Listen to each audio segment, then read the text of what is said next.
Happy holidays, everyone. Yes. Woohoo.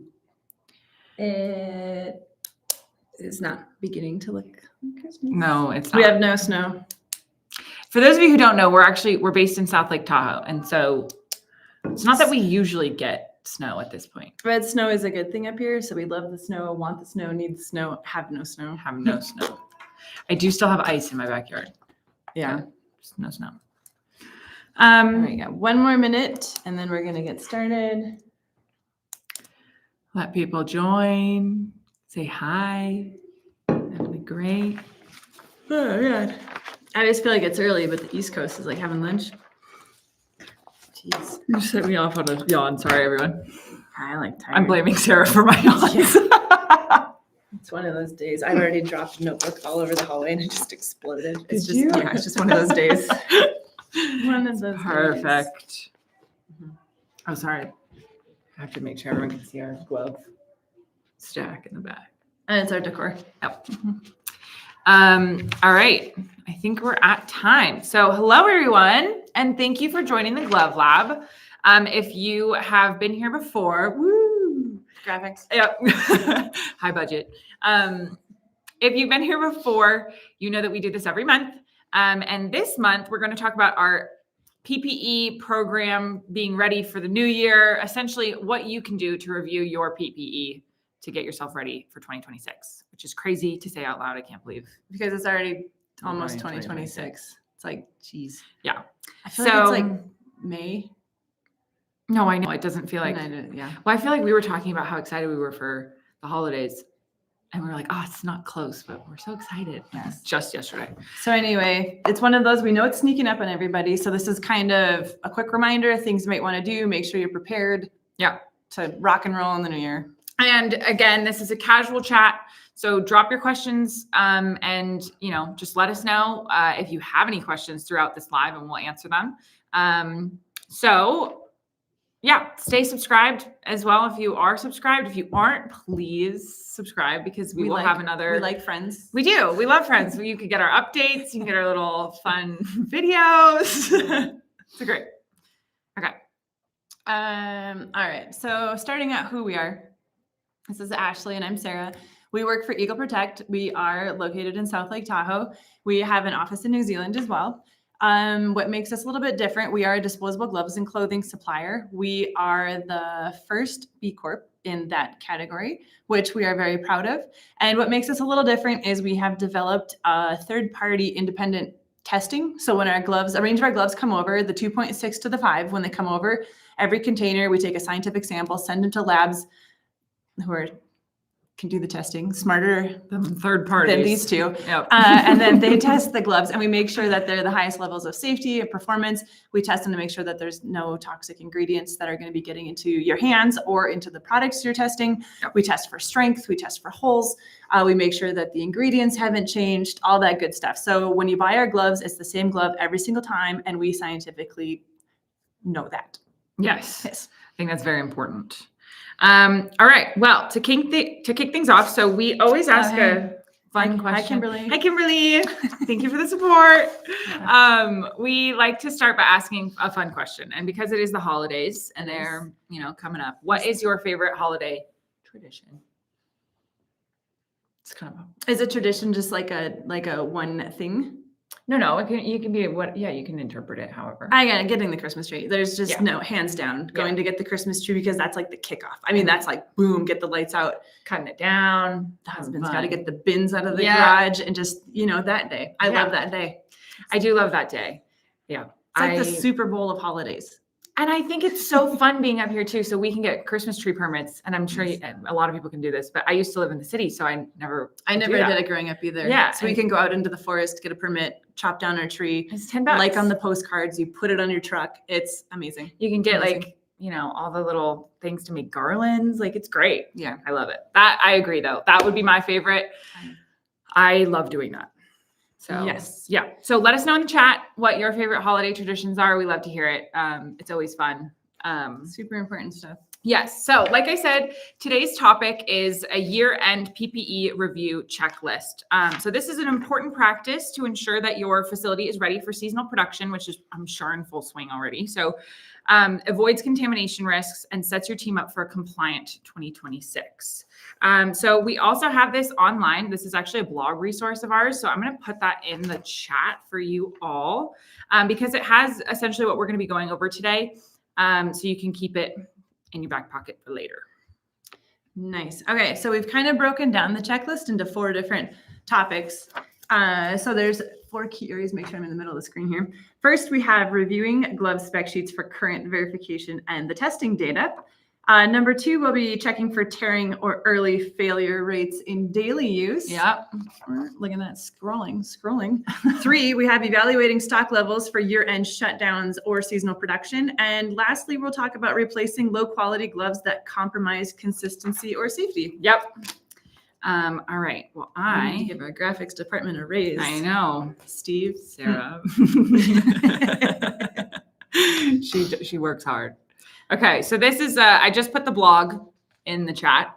So if you want to guys have download that. it or look at it, the blog it kind of goes through and covers everything that we're talking about. If you can't stay the whole time, you want to come back to it later. Sometimes it's easier than watching this again. You can just see the checklist. Yeah. So let's start with reviewing glove spec sheets. And this is very important because glove specs aren't actually static because a glove can change. They can get more testing. Your needs can change, that kind of a thing. So they're not static. They can be outdated. They become incomplete data. They can hide inconsistencies that can affect your food safety, things like that. So, and also your safety practices and your manufacturing practices actually in the facility itself over the year. You could change, you could be doing things differently. Like you figure out a better process to do something, or you change the product you're making, or you got new equipment. A lot of things like that can change how your facility is actually working and the tasks that your crew is doing, Right. which would make different demands on the gloves that they're using. So it's just good to verify your gloves meet the current requirements that you're currently operating under. And then we recommend confirming that your supplier also uses the third-party data. Of course, we do this, so we firmly believe in it, and they don't just self-report. Yeah. So check that your current gloves still meet the performance and contaminant testing standards that you require, like Sarah said. If you haven't reviewed spec sheets this year, request updated versions. Not that they necessarily change very often, but if you're using a different glove or whatever else. Or if you change the chemicals that you're cleaning with. Right. Things like that. It's just, you might need it's to know. just really good to check those dots and bullets to make sure that your product and your team is protected. Yeah. For everything that you're doing. Because everybody's always wanting to improve. Right. And improvements sometimes mean change. Right. Which can sometimes be hard, but that's okay. And then obviously what Sarah said, and she explained this a bit more in the beginning as well, but verified gloves, like ours, wink, wink, they go through routine testing and just to make sure you're getting what you really signed up for. So that's very important. Exactly. All right. So next up is going to be number 2 on our list, and it's checking for tearing or early failure rates. Woo! And I gotta say, I'll just put out there that this is not something that's unique. This is the most common problem that we hear of. Yeah. When people talk to us about like, how are your gloves performing? And the instant eye roll, it's like, we hear about tearing all the time. So if your gloves are tearing, this is not unique to you. This is not something that can't be solved, but it is something that a lot of businesses are going through. So I feel like this bullet is probably the most, I can't say that. No, I mean, most important. Or, It's up there. I would say it's probably the most important to check because, I mean, the protection of your product, the protection of your workers,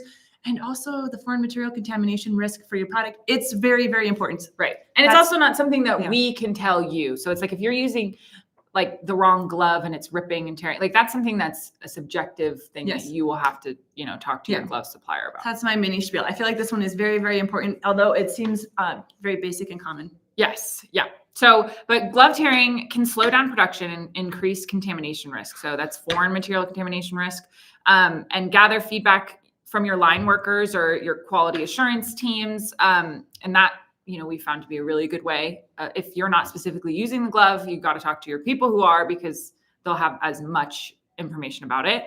And then this is one that people, I think, don't think about as much, but tracking glove changes or rips per shift. And review any contamination reports that have been linked to glove performance. So again, that's the foreign material contamination. Yes. Because if gloves are tearing frequently, it's definitely time to switch to a higher quality glove. We prefer the verified option, so we know that the barrier is there. There's going to be the integrity. It's going to be trustworthy. It's going to perform. So that's why we test ours. We firmly believe that that is necessary. Yeah. But if a glove rips, that's also banking on your staff washing their hands properly. Otherwise, all that wonderful glove juice inside the glove, if it rips, will also go on the product. So there's also the microbial contamination side of this. And then if a glove rips, there's also the foreign material contamination where they can physically, a chunk can go in the food. So there's just, if a glove rips, a lot can go wrong. Yeah. So it's just something that's good to check. It not only protects your product, it protects your team, it protects your business. It's a very basic, simple product, but it really does a lot of good and a lot of necessary food safety that we all need. And don't assume there isn't a problem just because you haven't heard about it. This is something where, especially on this checklist this time of year, we suggest that you go down to the line. If you yourself don't wear gloves every day, we suggest that you go to the line, talk to somebody that is handling the product, is wearing the gloves every day. They are putting on multiple pairs. Yeah. How are they performing? To a point, when we talk about a lot of businesses have ripping problems. So this is commonly like, hey, what's going on with your gloves? They're ripping.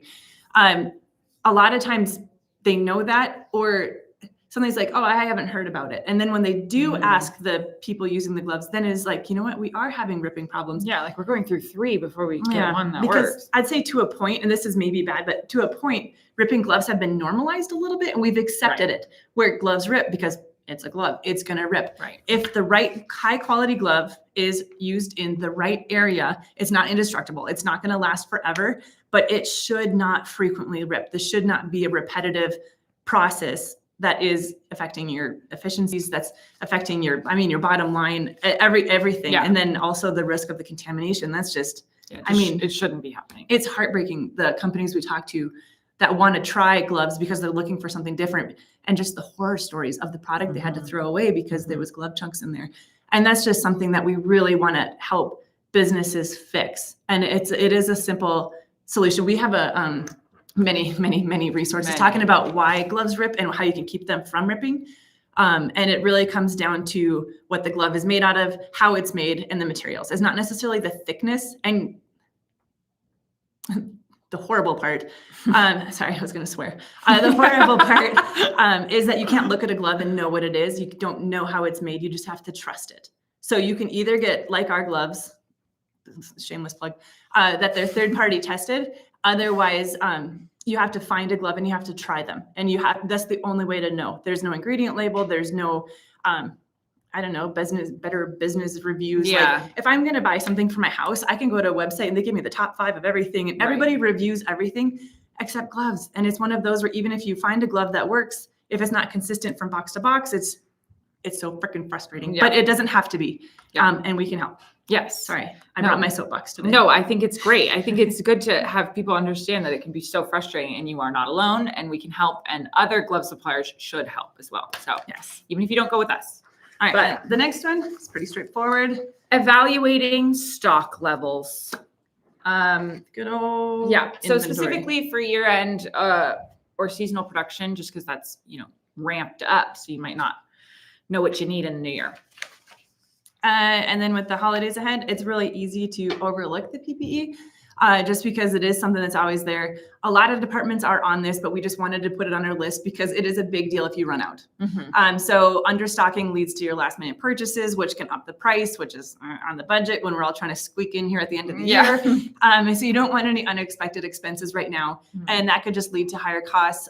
It's the holidays. Shipping is a little bit slower. It could lead to delayed deliveries, yada, yada, yada. Everybody understands how this could be bad. So it's just worth auditing the current stock that you have of your gloves.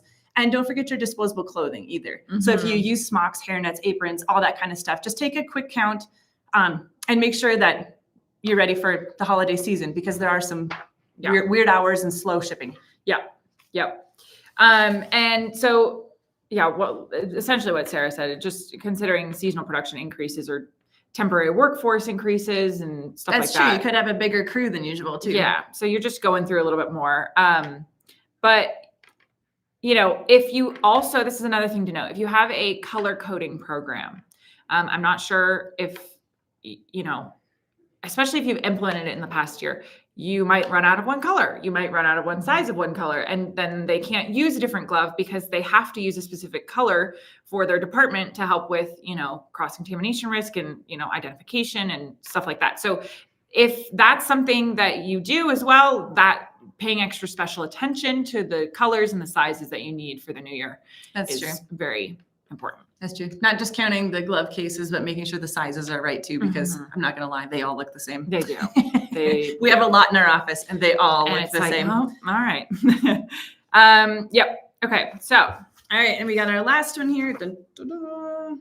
Finally, we have replacing low quality gloves. Is a critical thing to do if you're using low quality gloves. Yes. So if your gloves have caused ongoing issues like rips, like we talked about, inconsistent sizing from a distributor or poor performance, and you just don't want to carry those problems into the new year. Like, you want to fix those, obviously. You can fix them in the new year, but it might just be easier to go in fresh. Why not start strong? Yeah. So identify high rejection SKUs, calculate hidden costs like wasted time. So that's what we talked about with ripping, contamination risk and downtime, and then replace them with verified gloves. And of course, we would love to help you and be your supplier, but that's a shameless plug. So. Yeah. But more importantly, it's just good to get gloves that are working. And thinking of low quality gloves, this is also something if you have people on your staff that are having skin problems, if they're reacting to the gloves, a lot of the times that is a cheaper glove, chemicals, things on the glove that are affecting their hands. Right. Some people have super, super delicate hands, and that's just how it's going to be. But in general, a higher quality glove where you make sure that those chemicals are out of there really helps the skin irritation issues too. So maybe that's another question you could ask your line when you're down there talking to them, how the gloves are performing. So true. We do get a lot of calls about this. Just recently got one, and a lot of people deal with this. And I think that one glove is not going to work for everyone necessarily. So it's good to have that in your back pocket. Yep. And thinking of end of the year, of course, we have to respect that everybody has a budget that this needs to fit in. And it's really easy. I would think if I heard me saying what I'm saying to you, that it's going to cost more. So it's like, oh, I can't afford it. High quality means more expensive. I think that those going together is probably a little bit natural to think like that. But I got to say from our experience, and we sell higher quality gloves. So we'll be fully honest on this, that we're aware of pricing, and pricing is always an issue and people are price sensitive, and so are we. So we try to respect and do everything well on the pricing side. But I can say that upfront case to case cost, we are cost competitive. But if you also look at our gloves and how you reduce your usage because of the reduced ripping and everything along the way, over time, we are considerably less than other people. But I know sometimes it's easy to do apples to apple case cost, and we are cost competitive. So if you just have less waste, fewer interruptions on your production line, you're hitting your goals, you're more efficient. If everything else increases, we're very cost competitive, but even if there is a slight difference, it's easy to offset it with all of the other cost savings you'll have using a glove that actually works. And if you don't believe us, which is fine if you don't, because that's your right, but we have a resource that we can walk you through if you're curious. And so you can reach out to us and we can kind of talk about, it's kind of a glove cost calculator that we can walk through with you in relation to your plant or your facility directly. Yeah, because if we're just going to go into a little bit of a spiel, the average glove on the market actually rips 15 to 20% of the time, right? Which to me is insane. If you think 20% of the product I'm buying, I'm not using because it's ripping. But that is, we've done this for many, many years. We have all the study, we have the research, we've been on the floors, like we know this. And so if you think about it, 20% of the time, if you have to keep changing and I can only use 1 in 5 gloves, or if I'm on the line and 1 in 5 gloves in that case is ripping and I have to go change my gloves, wash my hands and come back, like the amount of time that workers are not working and they're just changing gloves is really wild. It's a lot. When you actually break it down, it's kind of a cool way to look at gloves where they actually do keep production running and hitting your goals, hitting what you're supposed to be doing, and making the numbers, which we all get paid for and everybody likes a paycheck. Yes. So, Let us help you. Yes. Help us. Help you. us help you. Yes. Yeah. Right. Yeah. So that covers our 4 main areas of the year-end PPE review checklist. So if you, again, want to take this information with you, go to that link in the chat. That's the blog. It has all of this on there. And we can move into some questions. So if anyone has any, please drop them in the chat. We will be also going over some questions that we've gotten beforehand. So I'm going to start with that. All right. This is one that's actually applicable to what we kind of have going out right now. But someone had mentioned that had seen our push for banning vinyl gloves, and they basically asked why. It's a legit question. It's fair, straightforward. Yeah, I like very, that. very straightforward. I like that. Keep it simple. So we have submitted a petition for vinyl gloves to be banned. We have many, many resources on vinyl gloves. Did you want to pop some of those in there for them? We have many things to read. We have live streams to watch. This is something where we do feel strongly about vinyl gloves from a food safety performance perspective, from an environmental perspective, from a chemical perspective, from the health of the workers. So we just feel like a vinyl glove is not a good glove to use. We understand the transition and the challenge in the transition because a nitrile glove is going to be more expensive than that vinyl glove. Yeah. So we do know that there's a little bit of a transition that needs to be worked in there. But this is something that the glove industry, we feel like the education there could be a little bit better so people understand what they're using. If you think about a vinyl glove, it's made out of a PVC pipe, really. So it's like that hard white pipe. And then they add plasticizers to it, things like that to make it softer. Right. So that glove is still made out of those really rigid, hard shards of material. And then so as soon as you start bending the glove microscopically, actually bacteria can get through the glove. The glove starts breaking down right away just because the glove shards are so sharp, which is not good. Yeah, it's we have microscopic pictures if anybody wants to see. And when you see the jagged edges, you can kind of understand how when you bend the glove, it's going to start cutting and ripping itself. Right. So from a food safety side, we don't think that is a glove that gives enough protection for what people need. From the chemical side, it's just the chemicals that can be made with vinyl gloves we don't think are good for workers to be wearing all of the time. And then those chemicals can absorb into their skin. Some of them are endocrine disruptors. And then if they're handling food, also it'll get into the food and then it's ingested by the consumer. It's kind of the chain reaction effect. And this isn't going to be an easy switch. We're not pushing to be tomorrow, no. But we just think that this is something that we can evolve over time to be safer. And how do we transition? And I feel like this is a whole industry conversation. It's not just us waving our flag and trying to do something. We're trying to start the conversation so we can all figure out what's the best thing to do and move forward together because we can always improve. Yeah. Thinking just because we've always done something is how we've done something because we've done something. It's easy to keep going down a path of familiarity, but sometimes the conversation needs to be had and maybe we can do things better. And so having that conversation we feel like is very important. And that's why we submitted the petition and we hope we get people talking. And our goal isn't to make people mad, obviously, but it is like to just share what we found and what we believe to be a safer route. Yeah. If the information's out there, we don't feel like we can ignore it, but then it's like, but what is the next best step? It's like there are polyethylene options. There's nitrile options. There's what do we do? Yeah. Can we get to the point we find something where we don't even need gloves? Like, is there a better way to do things? It's a conversation I think it's worth having. So that's why we've put it out and you've probably seen quite a bit on social media from us. We just want to be the conversation starter, I guess. So we're always interested in people's thoughts and feedbacks and how we can do this and working together and hearing people out. It's just something we wanted to start because there is some science I think that people should know. And then if they make the decision, that's totally fine. But we think that a well-informed decision is what should be made better. Yep.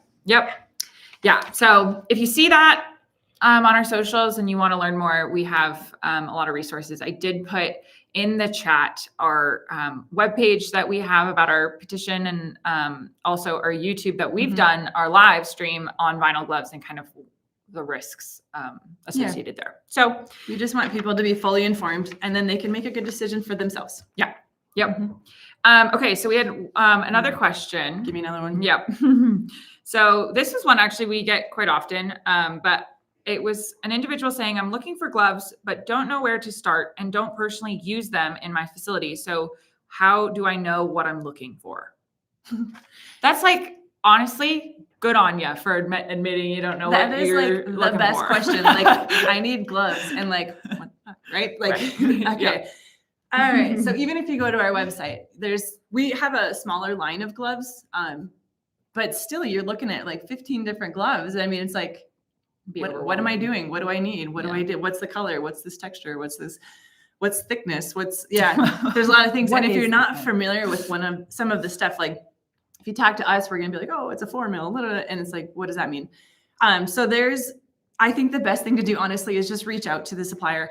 We would love to help. If you call us, we have a whole sales team. This is what they do for a living, is finding people the glove they need for their situation.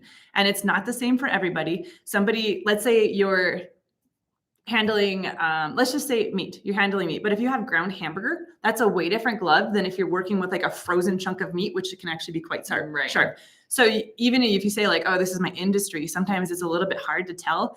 But we have the experience over the last 20 years where we can kind of have a pretty good guess of what's going to work for you because of what we've helped other people with before.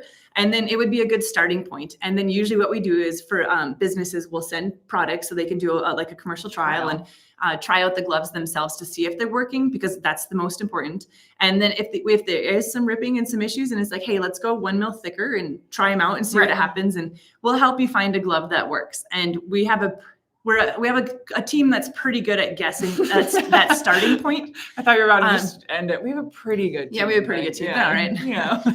They have a pretty good team at guessing that starting point, so we can help. I think the best thing is just reaching out for help. I would say the standard glove is probably about a 4 mil. If somebody just calls about it, like they're like, oh, I have a nitro glove, they're probably talking about a 4 mil.